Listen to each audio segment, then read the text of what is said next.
Vamos lá, gente, vamos discutir então essa operação hoje da Polícia Federal. Eu vou começar pelo nosso João Pinheiro da Fonseca. Quero fazer um comparativo. Justo porque eu estou lendo o livro aqui sobre Qual que é o livro? Desobediência Civil. Eu estou aprendendo aqui. Tem a sua cara esse livro. Eles querem que a gente declare na lotérica que não vai pagar o imposto sobre a conta de luz. João, peraí, calma. Vamos voltar aqui na nossa discussão sobre a operação. Semana passada, Roberto Jefferson foi preso, certo? Se a gente fizer um comparativo, a fala do Roberto Jefferson e a fala do Sérgio Reis. A do Sérgio Reis não teria sido mais incisiva e mais clara? E por que o Sérgio Reis não é preso e o Roberto Jefferson sim? Você vê diferenças nessas duas operações? Olha, analisando o conteúdo das falas, até acho que dá para traçar diferenças. Eu não sei quem é mais grave. O Roberto Jefferson, ele tem um vídeo realmente incitando e instruindo as pessoas a montar uma célula terrorista. Então, realmente a coisa é grave, com armas, instruindo a matar, incitando a matar os demônios, como ele diz. Enfim, tem coisa bastante grave ali. Mas, como eu já disse lá atrás, e digo agora, não me parece que fosse o caso de uma prisão preventiva. É nesse título que ele está preso, né? Prisão preventiva, como tantos outros criminosos ou possíveis criminosos no Brasil. Está preso antes do julgamento. Em tese, a prisão preventiva, ela é para... Ou se a pessoa apresenta risco de fuga, mas daí pode apreender o passaporte, por exemplo, fazer outras medidas. E também se a pessoa oferece grandes riscos de interferir na investigação, né? Ou se ela está oferecendo risco imediato para a sociedade, ali no continuamento do cometimento de crimes dela. Não me parece que seja necessariamente o caso, nada disso com relação ao Roberto Jefferson. Então, sigo achando que talvez a prisão preventiva tenha sido excessiva, embora os vídeos dele, ainda mais considerando que aquele último vídeo dele é vídeo institucional de partido, ou seja, estrutura de partido, o partido recebe dinheiro público. Você está usando uma estrutura financiada pelo dinheiro público para pregar golpe de Estado no nosso país. Isso é proibido. É óbvio que é proibido, é óbvio que é criminoso. Mas, mesmo assim, a prisão preventiva do Roberto Jefferson me parece excessiva. Ele devia estar sendo investigado, como está sendo investigado agora o Sérgio Reis. Mas, poxa, investigar o Sérgio Reis... Minha gente, não importa se você é o Zé Mané da padaria, se você é um grande cantor sertanejo, se você faz vídeos incitando as pessoas, com todas as letras, da maneira mais literal do mundo, a dar um golpe de Estado e dar um ultimato autoritário em cima do Senado, e você é alguém que tem influência, você é alguém que as pessoas seguem, você está espalhando essa mensagem, incitando, dizendo até que as pessoas vão receber dinheiro para ficar hospedadas sem custo algum, é óbvio que você está cometendo crime. Eu volto a dizer, lembram-se meses atrás, eu não sei se foi no começo desse ano ou no meio do ano passado, que o Bolsonaro ia, acho que para Juiz de Fora, para alguma cidade, um jovem lá tweetou, se alguém quiser fazer um trabalhinho, não sei o quê, fazendo uma piada de Twitter com relação a matar o Bolsonaro que estaria na cidade ali. Era um jovem sem estrutura nenhuma, sem nada, fazendo uma piada idiota. Era uma piada idiota? Era. Mas esse tipo de piada idiota não pode passar totalmente impune também. A Polícia Federal bateu na casa dele e foi investigar. E, olha, estava fazendo o trabalho dela. Você, nos Estados Unidos, você brinca de matar o presidente, você também vai receber uma visita do FBI.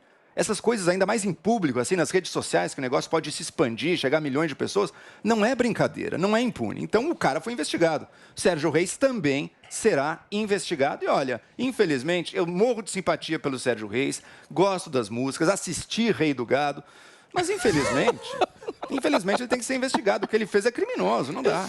Agora, você acredita na boa-fé dele? Eu acredito na boa-fé dele. Eu não consigo... Que boa-fé? Se eu quiser um golpe militar no Brasil, eu tenho boa-fé? Não. Porque peraí. O que você está dizendo é que ele precisa ser investigado justamente para verificar se tem algo por trás dessa fala dele que possa vir a financiar qualquer tipo de ato.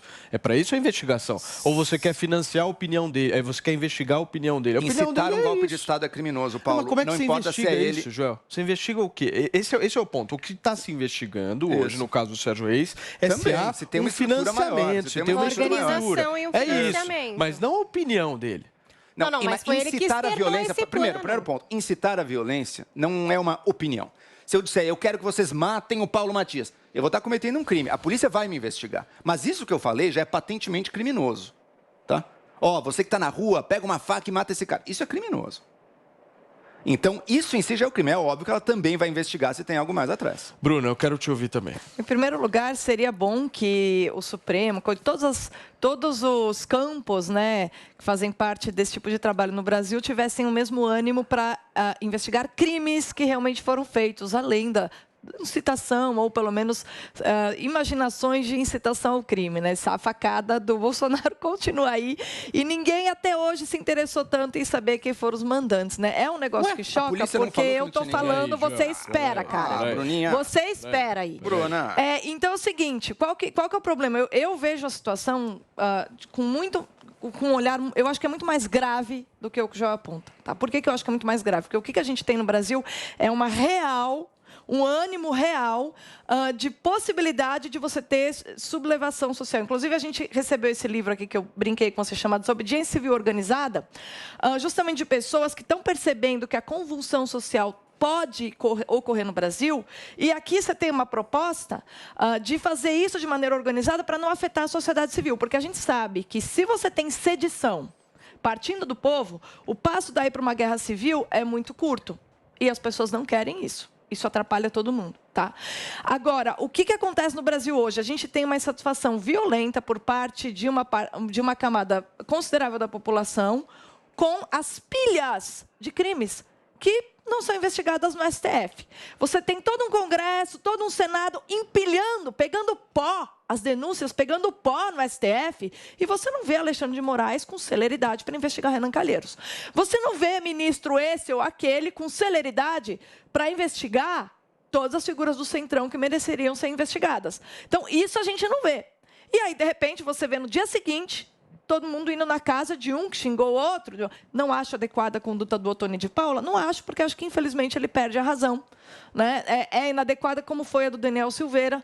Quando você é deputado federal, você tende a agir com decoro, goste você ou não, saiba você ou não, você tem que agir com decoro. Então, é inadequado e pode ter esse tipo de represália. Contudo, o que é grave no Brasil? As pilhas de processos e de denúncias feitas pela Polícia Federal contra uma série de figurões da República que não são investigados, porque há esse conluio entre STF, Congresso e Senado.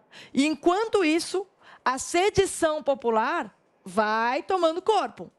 E, se a gente tiver de afrontar o Estado em algum momento, vai ser muito ruim, vai ser ruim para todo mundo, inclusive para aqueles que estão no poder. Então, se houvesse responsabilidade pelos poderes da República, em vez de ficar reprimindo esse tipo de manifestação, eles estariam fazendo uma autoavaliação da sua própria conduta. E isso a gente não vê por parte dos ministros do Supremo.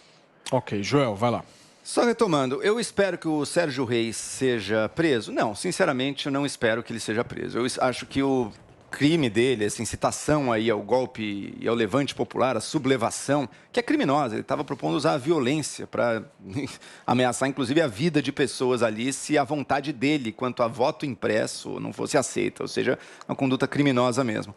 Mas, ainda assim, a gente está vivendo num tempo de grande polarização, em que os nervos estão muito à flor da pele, as pessoas se permitem cometer esses excessos. Eu vejo ele triste aí, perdi contratos de shows, bem, meu caro. Talvez defender golpe de Estado não seja um grande lance de carreira, não, né? Não seja a coisa mais que vai te ajudar a ter mais contratos. Agora, eu acho que ele deveria passar, sim. Primeiro, acho que ele já tomou o susto. E, segundo, deveria passar por algum programa, fazer alguma coisa pelo bem público, fazer algum trabalho de serviço comunitário, porque acho que para criminosos que não apresentam risco de violência direta para a sociedade, essas penas alternativas são as mais indicadas, é o que eu espero ver. Bruna, o que não falta no Brasil são aqueles que apresentam o risco indireto. Renan Calheiros e toda a sua tropa, em primeiro lugar, Omar Aziz, cuja família desviou milhões, gerando aquele escândalo durante a pandemia no Amazonas. Então, assim, a quantidade de figurões que arrebentam com a saúde física e mental da população, que provocam mortes indiretamente no Brasil, é tão grande que é uma leviandade o STF mirar contra uma sociedade civil indignada e cansada dessa usurpação da liberdade e do patrimônio do povo brasileiro. Então, o STF empilhar processo de figurões canalhas, que arrebentam com a República há décadas e mirar para os outros, é um nível de incoerência que pode gerar pode gerar sublevação. E aí eu quero ver,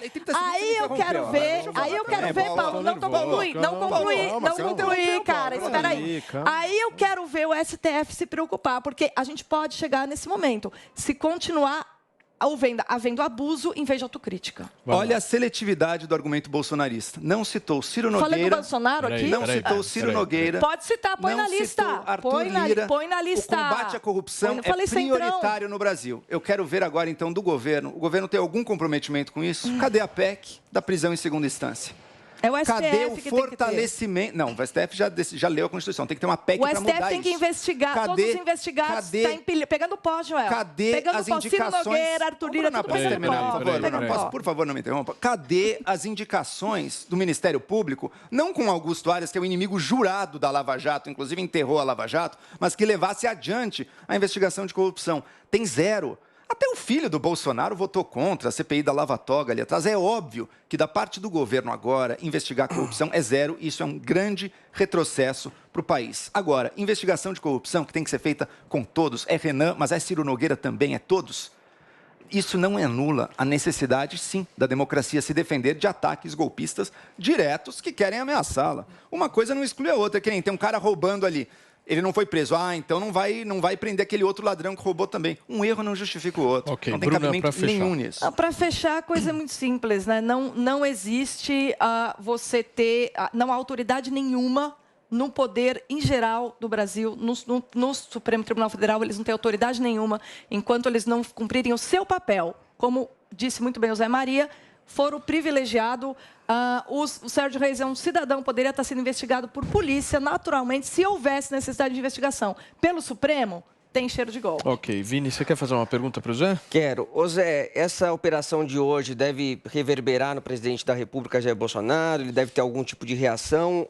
Deve acelerar novamente aquele processo de pedido de impeachment dos ministros Alexandre de Moraes e Luiz Roberto Barroso? Ontem o presidente já se mostrou irritado com os pedidos de quebras de sigilo na CPI, né, do Ricardo Barros, líder do governo, de outros apoiadores também do governo, e também fez críticas novamente a esses ministros do STF, apesar de dizer que está disposto ali a algum tipo de diálogo. O que você pode falar sobre isso? Olha, respondendo a sua pergunta, hoje, ao sair do Palácio da Alvorada, ele teve a oportunidade de falar sobre essa operação, mas ele evitou comentar. Mas, sem saber desta operação, ontem ele assinou um pedido junto com a Advocacia Geral da União para que o Supremo defina se é possível abrir um inquérito ou não no próprio Supremo Tribunal Federal. É o artigo 42 do Regimento Interno do Senado, que diz que quando uma irregularidade é cometida no prédio ou nas dependências, que o próprio Supremo pode abrir. Mas, veja bem, é um artigo do regimento interno do Supremo e não uma lei, né? Então, o artigo não pode confrontar uma lei. E o presidente, objetivamente, leva ao plenário do Supremo 5 pedidos, né, de observação. Então, o próprio Supremo vai analisar se é possível uma operação assim.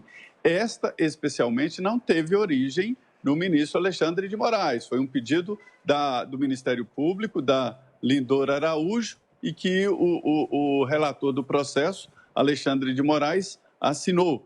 Mas chegou o momento, olha, Paulo, chegou o momento que o Supremo Tribunal Federal tem que vir a público dizer o que está acontecendo.